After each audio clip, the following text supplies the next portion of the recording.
Welcome to the Moorhead-Outlet store. In today's video, we are demonstrating a 1989 Hesston 560 round baler in good condition.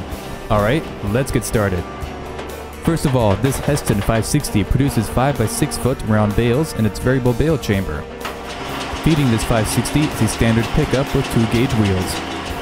Equipped technologies on its baler include a spring bale tensioner, an electronic Bale Counter, and electric single wrap.